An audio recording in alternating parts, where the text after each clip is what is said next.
Africa, a continent the world often misunderstands until moments like this.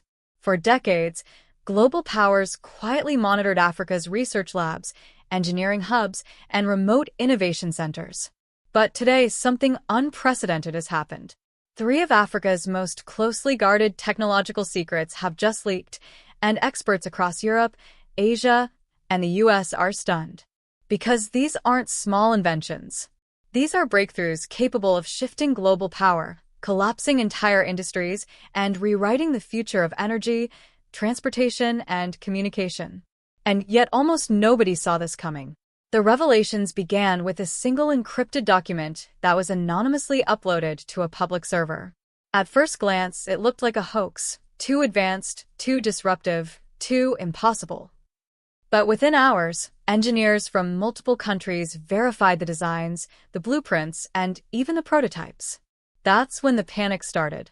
Because the first leaked technology was unlike anything seen before, a compact generator that runs without fuel, combustion, or solar input.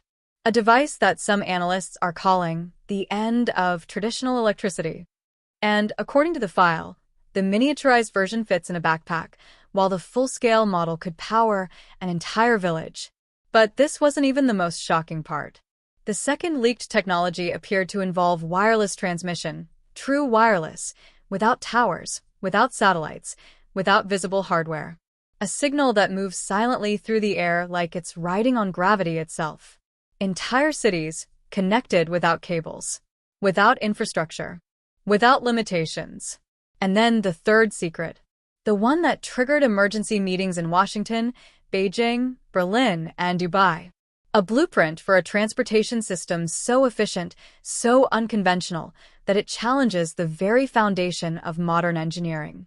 Something aerodynamic, self-sustaining, and, according to the leak, capable of traveling without fossil fuel or charging stations.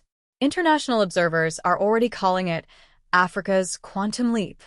Because while the world was busy underestimating the continent, Africa was quietly building the future. But here's where the story takes a turn. 2 days after the leak, several journalists attempted to visit the labs believed to be connected to these technologies, but every site they approached had already been emptied. Equipment removed. Hard drives wiped. Entire facilities power down, as if someone knew the world would come looking. Yet despite the rapid shutdowns, new evidence keeps appearing. Videos recorded late at night by anonymous engineers. Photographs of unusual machines being shipped out of research compounds. Strange energy signatures detected in remote areas, far from any known infrastructure. One thing is certain. Whoever leaked these technologies wanted the world to know Africa is far more advanced than anyone realized. And now, global powers are scrambling to respond. Some governments are celebrating, recognizing the rise of a new technological superpower. Others are panicking, fearing a future where Africa controls innovations that could change the energy grid, the transportation system, and the digital world forever. And as the pressure builds, a single question begins to surface. Who exactly is behind these inventions, and why release them now? We're about to uncover the real story. The mystery deepened when a fourth anonymous file appeared online, this time not a blueprint, but a voice recording. The audio was distorted, but one thing stood out. The speaker had an unmistakably African accent, calm and confident, as if they knew exactly what was coming. "We didn't leak these to start a race," the voice said. "We leaked them because the world is running out of time." Immediately, speculation exploded.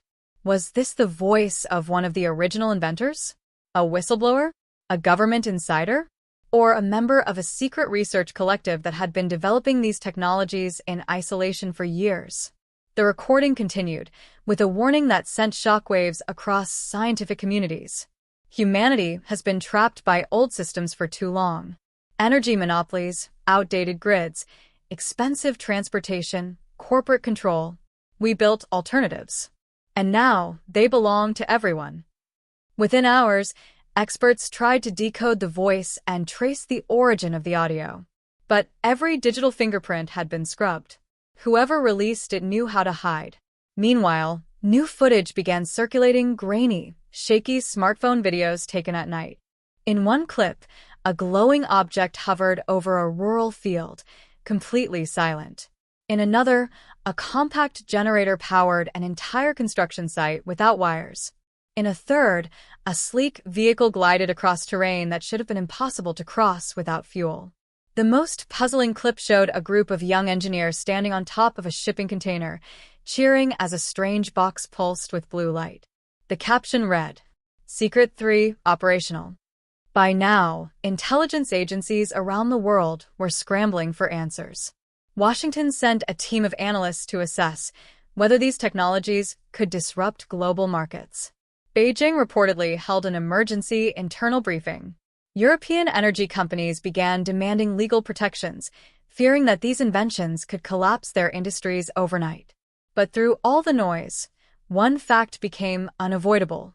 Africa wasn't just participating in the technological future, it was leading it. Yet the biggest shock came when parts of the first leaked device were reverse-engineered by independent researchers. After days of analysis, the results were clear. The energy system was unlike anything currently on the market, a hybrid of electromagnetic induction, resonance coupling, and a mysterious component that experts simply labeled unknown. One researcher summarized it perfectly. "This is either the most advanced experiment we've ever seen or humanity just crossed into a new era." But still, the world wanted one thing: a name, a face, someone responsible. And that's when yet another message appeared. This time it wasn't a leak. It wasn't anonymous. It came from a verified channel, one that was previously inactive for years. A single sentence was posted: "The time has come. You deserve to know the truth." And attached was a location. A remote site in East Africa. One that doesn't appear on any official map. What's there? Who's behind all of this? What will the world find when it arrives? We're heading there next. And what we uncover will change everything. The coordinates pointed to a region so remote that satellite images showed nothing but empty land and dense vegetation. No roads. No structures. No signs of human activity, but something felt intentional. Too intentional. Within 48 hours, drones, private investigators, journalists, and even rival engineers were already en route. Yet, every drone that approached the zone malfunctioned the moment it crossed a circular perimeter. Cameras froze, GPS scrambled, batteries drained instantly. No one could explain it. One drone operator described it best. It was like hitting an invisible wall, made of energy. On the ground, locals spoke in whispers. They knew something was there, something big. They told stories of strange lights at night, humming sounds that seemed to come from the soil itself, and vehicles passing through the area without leaving tire marks. But the most unsettling detail? No one had seen a single person go in or out. As our team moved closer, the compass readings started to drift. Radio signals dropped. Even smartwatches began glitching. It was as if the entire region was wrapped in a technologically engineered cocoon. And then it happened. A thin vertical line of light appeared in the distance, like a crack in the air itself. At first, it shimmered faintly, almost impossible to notice. But with every step forward, the crack widened, revealing what could only be described as a boundary or a shield. Then, the shimmering wall faded for a moment, and behind it, we saw something that took our breath away. An entire facility, huge, metallic, beautifully structured, hidden from the world by some type of cloaking technology. It wasn't science fiction. It was real, physical, angular, industrial, and glowing with a soft white pulse like a heartbeat. The entrance opened with a low, resonant hum. Inside stood a woman, calm, composed, and wearing a simple black jumpsuit with a small glowing emblem on her chest. She looked directly at the camera, as if she had been waiting for this moment all along. "You came," she said softly. "Good. That means the world is ready." Her voice matched the anonymous recording. She introduced herself only by her first name, Amara. Amara led us through the massive structure. And inside, rows of machines, compact, powerful, silent, were arranged in perfect alignment. Some hovered slightly above the ground. Others emitted faint spherical fields. A few didn't appear to be made from any known material at all. "These are the prototypes," Amara said, running her hand along a device that hummed with a rhythmic vibration. "The world calls them secrets, but they were never meant to be. Humanity deserves tools, not chains." She wasn't just an engineer. She was part of something bigger, a collective, a Pan-African coalition of scientists, innovators, and visionaries working off-grid for more than a decade, away from political interference, away from corporate suppression. But then she stopped walking. "This," she said, pointing to a massive chamber ahead, "is the real reason we brought you here."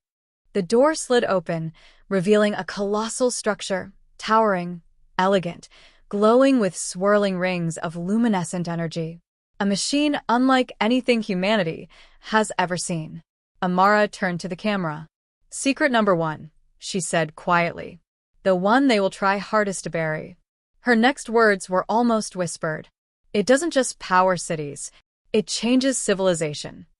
She stepped closer, placing her hand on the giant core. "You're about to understand why we hid." The machine's rings began to accelerate, slow at first, then faster and faster, and the entire chamber lit up with spiraling beams of light. And then, everything went white. The blinding white light lasted only a second, maybe less. But when vision returned, everything was different.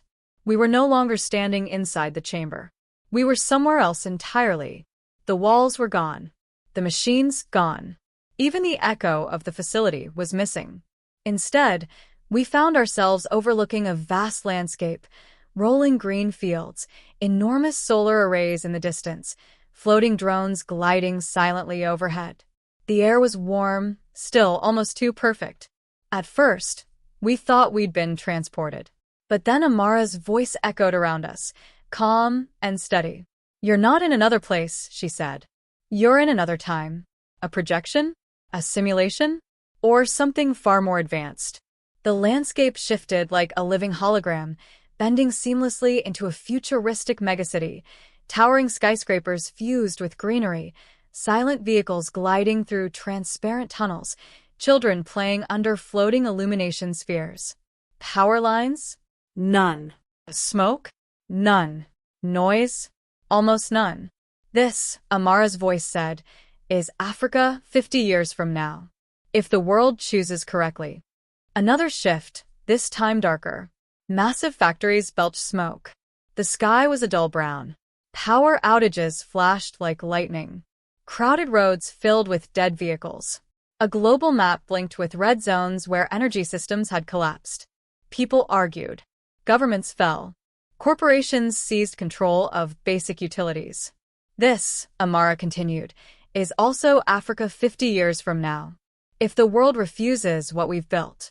The projection flickered, merging the two timelines into a cascade of possibilities, some bright, some terrifying. And then everything faded back into darkness until only Amara herself appeared, illuminated by a single line of blue light running across the floor. "You're inside the core's predictive chamber," she said. "It doesn't show the future. It shows the consequences." She stepped forward, her expression suddenly serious. "What we built here isn't just technology. It's a choice. A test. And your world leaders are failing it." Before we could respond, the chamber rumbled, soft at first, then stronger. The blue line beneath us brightened into a brilliant beam that shot across the floor and up the walls, outlining a massive circular structure above. Amara looked upward, unfazed. "They've found us," she whispered. Alarms sounded, strange, deep tones that felt more like vibrations than noise. The walls turned transparent, revealing what was approaching outside the cloaked perimeter. Black military drones. Hundreds of them. From multiple nations. Someone had leaked the coordinates. Amara pressed her hand against the air, and the transparent wall solidified again. "We knew this day would come," she said softly. "We always hoped it would come later." The ground beneath us shifted, not collapsing, but moving like a giant platform sliding into position. The entire chamber lowered deeper into the earth as the hum of the core grew louder, more forceful. "Stay close," Amara instructed. "We're initiating phase 2. The platform dropped smoothly until it reached a new level, an underground hangar so vast it seemed to stretch into the darkness like an endless tunnel. Rows of vehicles, drones, and orb-shaped modules lined the walls, all powered by the same pulsing energy. Then Amara turned to us. "You wanted to see Africa's top 3 hidden technologies?" she asked. She snapped her fingers, and 3 devices lit up across the chamber. "Then you're going to see them all in action." Before we could ask what she meant, a deep mechanical roar rumbled through the hangar, followed by a beam of light that shot upward like a spear through the earth. The drones outside began to malfunction instantly, falling from the sky like stones. Amara smiled slightly. "Welcome to secret number 2. The world was about to change, and we were standing at the center of it." Narrator, calm, rising tension. But what came next, no one was prepared for. The test engineers stand frozen around the diagnostics table. A single red indicator blinks on the screen. Not an error, but an anomaly. The system is generating more power than the vehicle is consuming, and the excess keeps rising slowly, steadily, predictably. The lead engineer whispers, "This shouldn't be possible unless the system is stabilizing itself." Across the room, Dr. Hale looks up, the reflection of the screen glowing in his eyes. He takes a long breath. It's happening. The harmonic loop is locking in. Narrator. For 3 years, that loop had been the barrier, the final brick wall between theory and reality. It was the one element even Maxwell himself struggled with. A perfectly balanced energy cycle, self-reinforcing, self-regulating, and most importantly, self-sustaining. The room falls silent. Then, almost hesitantly, Hale signals the field operator. "Send the command." Phase 2. The EV, parked alone on the runway, hums softly. There's no engine noise, just a deep, resonant pulse from somewhere inside the chassis, like the quiet heartbeat of a sleeping giant. The command is sent. The pulse grows stronger. Lights come alive across the dashboard. The vehicle's internal systems wake up one by one, faster than any conventional EV startup sequence. Narrator. And then, in a moment that would later be replayed around the world, it moved. The car rolls forward smoothly, effortlessly, accelerating with a grace that almost looks unreal. No charging station. No cables. No solar panels. Just motion. Pure, continuous, self-fed motion. The engineers erupt, cheering, screaming, some even crying. Years of work, failures, ridicule, all erased by 40 meters of silent, undeniable proof. But Hale, he doesn't celebrate. He stares at the vehicle with a look of fear and responsibility mixed together. Hale. We have to control this narrative, or it will be taken away from us before the public even understands what they're seeing. Narrator. Because this wasn't just a breakthrough. This was disruption at a planetary scale. Oil markets, automotive giants, energy utilities, defense contractors, global superpowers. All of them had something to lose. Asterisk. And in that moment, Hale realizes something even more dangerous. This technology will not stay hidden, and it will not stay uncontested. Suddenly, a senior official from Washington, someone who is not supposed to be present, enters the control room. Everyone goes quiet. He steps forward, presenting a sealed folder marked Classified, Level Omega. Official. "Dr. Hale, we need to talk." Now. Hale stiffens. The engineers exchange uneasy looks. Narrator. Because when a government arrives faster than the press, faster than the corporations, faster than the investors, it means they've been watching the project for far longer than anyone realized. The official opens the folder. Inside isn't a contract. It's a warning. A list of global entities, several from countries known for aggressive tech acquisition, already attempting to access the classified data networks around the project. Official. You're compromised, and we didn't detect the breach first. Hale's eyes widen. Narrator, quiet. And suddenly, the test wasn't the only breakthrough that day. Someone else, somewhere else, had already figured out what Maxwell started, and they were moving faster than expected. The official leans closer. "Dr. Hale, this technology is no longer a scientific achievement. It is now a national security threat. The room goes cold. Outside, the vehicle continues to glide across the runway, smooth, silent, unstoppable, and completely unaware that its first successful run may have triggered a global scramble that cannot be undone. The screen fades in slowly. Inside the secured Nevada hangar, Dr. Hale stands alone beside the now silent vehicle. Its surface reflects the dim industrial lights like a dormant spacecraft. Narrator. For the first time in history, humanity had built a machine that could power itself indefinitely. But the real test wasn't whether it could run. It was whether the world could handle it. Hale closes the classified folder the government official left behind. His hands tremble, not from fear, but from the weight of what he's about to decide. He walks outside. The desert wind howls softly. The horizon is empty, but the future feels crowded with consequences. Cut to the global montage. A news anchor in Beijing. The United States has reportedly achieved a breakthrough in autonomous energy systems. A European automotive CEO in an emergency meeting. If this is real, our entire industry is obsolete within 10 years. A Middle East energy minister, alarmed. This could collapse global oil markets overnight. A Silicon Valley analyst. The future just arrived early and it didn't ask anyone for permission. Narrator. Around the world, governments scrambled. Corporations panicked. Investors surged. And for the first time since the dawn of the industrial age, humanity stood at the edge of a world no longer constrained by energy. Back in Nevada, Hale returns to his team. The engineers await his decision, eyes heavy with exhaustion and hope. Lead engineer. Sir, what now? Hale looks at the self-powered EV. He sees Maxwell's vision inside it, a vision meant for people, not politicians. He takes a breath. Dr. Hale, we finish what we started. We publish everything. We make it open source, just like Maxwell wanted. Gasps fill the room. Lead engineer. But the government.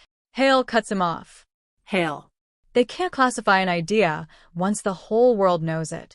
He turns to the console and inserts a drive. A countdown begins. Uploading. Global release. 93%. 94%. 95%. Narrator. In that moment, one man chose transparency over control. Innovation over fear. Humanity over ownership. The government alarms blare. Security rushes toward the lab. 99%. 100%. The screen flashes. Open source release successful. And with that, the knowledge becomes unstoppable. Cut to a montage of the world reacting. African engineers assembling their first self-powered bus. Indian students testing miniature harmonic converters in a classroom. European labs accelerating prototype aircraft using the new model. Latin American workshops building rural energy grids with the leaked blueprints. Narrator. Maxwell's dream was never a country, a company, or a patent. It was a world where energy was no longer a privilege but a right. Final scene. The camera pulls back to show the Nevada desert from above. The first self-powered EV sits quietly in the middle of the runway, not as a machine, but as a symbol. Narrator, soft, final. Energy created civilization. But unlimited energy will redefine it. Fade to black.